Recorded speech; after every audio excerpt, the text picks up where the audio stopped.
দর্শক আসসালামু আলাইকুম। গোপালগঞ্জের ঘটনাকে কেন্দ্র করে প্রথম আলো একটা রিপোর্ট করেছে। তারা কোনোভাবেই বাসুরের নাম মুখে নিতে চান না। এখানে তারা হেডলাইন করেছে যে গোপালগঞ্জে পুলিশের গাড়িতে আগুন দেওয়ার পর ইউনোর গাড়িতে হামলা। আমি একটু রিপোর্ট আপনাদেরকে পড়ে শোনাই, তাইলে আপনারা বুঝতে পারবেন যে আসলে প্রথম আলো কীভাবে ফেসিবাদকে ধারণ করতেছে।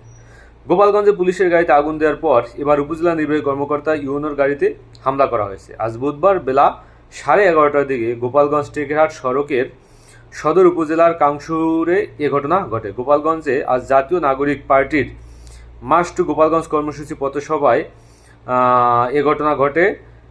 আজ সকাল 9টার দিকে সদর উপজেলার উইলপুর দুর্গাপুর সড়কের খাটিয়াগড় চরপাড়ায় পুলিশের গাড়িতে হামলা ও আগুন ধরিয়ে দেওয়ার ঘটনা ঘটে। এ ঘটনায় 3 পুলিশ সদস্য আহত হন। খবর পেয়ে ওই এলাকা পরিদর্শনে যান উপজেলা ইউনো এম রকিবুল হাসান। সেখান থেকে ফেরার পথে বেলা 11টার দিকে সদর উপজেলার কাংশুর ইউনোর গাড়িতে হামলা করা হয়। এ ঘটনায় গাড়ি চালক আহত হন।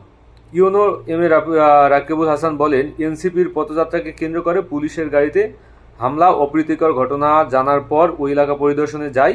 সেখান থেকে ফেরার পথে কাংশুরে পৌঁছালো একদল লোক আমাদের গাড়িতে হামলা করে। গাড়ির চালক মোহাম্মদ হামিম আহত হয়েছেন। ইউনোর এম রাফিকুল হাসান বলেন, কে বা কারা এই ঘটনা ঘটেছে আমরা এখন পর্যন্ত তাদের চিনতে পারিনি বা শনাক্ত করতে পারিনি। এ ঘটনা থেকে দেশ গড়তে জুলাই পদযাত্রা কর্মসূচি বুঝতেই পারতেছেন যে এই ঘটনা মানে যে আওয়ামী লীগ ঘটিয়েছে বা ছাত্রলীগ ঘটিয়েছে বা যুবলীগ ঘটিয়েছে এরকমের কোনো তথ্য বা তাদের নামও এই পুরো রিপোর্টে নাই। বিভিন্ন পেপার, পত্রিকা, মিডিয়া, এমনকি যেখানে লাইভ চালানো হয়েছে, যারা সাংবাদিককে সরাসরি রিপোর্ট করছে, তারা স্পষ্টভাবে বলেছে যে এখানে আওয়ামী লীগের নেতাকর্মীরা বা ছাত্রলীগের নেতাকর্মীরা, এমনকি সেই যে সেই ভিডিও ফুটেজেও ছাত্রলীগের একজন নেতার নাম নিয়ে তারপর গাড়িতে হামলা করা হয়েছে, গাড়ি ভাঙচুর করা হয়েছে, পুলিশের উপর হামলা করা হয়েছে।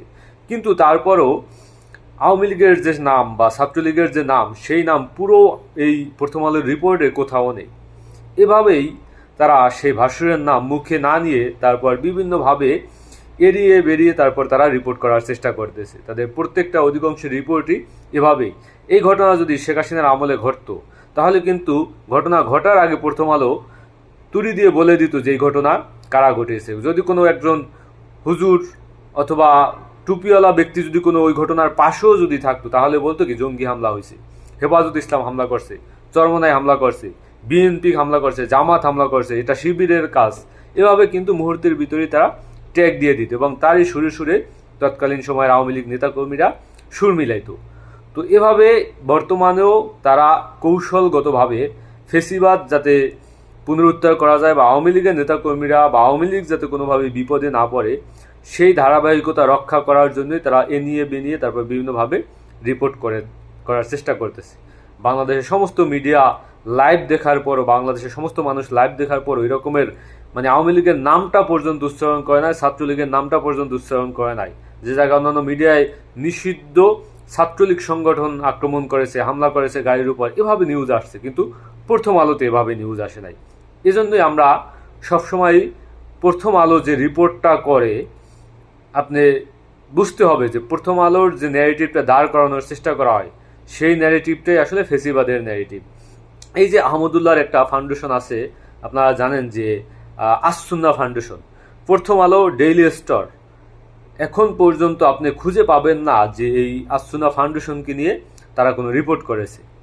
অথচ আপনার কি যেন বিদ্যানন্দ, তারপর ছায়ানট, উদিসি, এগুলো নিয়ে আপনি যদি সার্চ করেন অথবা অন্য যে কোনো ফাউন্ডেশন লেখে যদি সার্চ করেন, দেখবেন শত শত শত শত নিউজ তারা করে রাখছে। ছোট ছোট ফাউন্ডেশন, কোন ব্যক্তির নামে ফাউন্ডেশন, সেই ফাউন্ডেশন দিয়েও তারা নিউজ করে রাখছে, কিন্তু আসসুন্নাহ ফাউন্ডেশন নিয়ে তারা কিন্তু কোনো নিউজ করে নাই।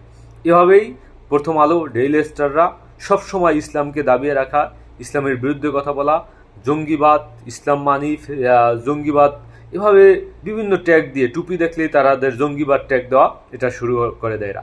তো সেটাই আসলে তারা ধারণ করে, যদিও এখন সরকারের চাপে বা এই সরকার ক্ষমতায় আসার পর ইনিয়ে বিনিয়ে সেটাকে প্রচার প্রচারণা করতেছে যে ওই যে ভাষ্যের নাম মুখে নেওয়া যাবে না, এভাবেই তারা রিপোর্ট করতেছে এখন পর্যন্ত।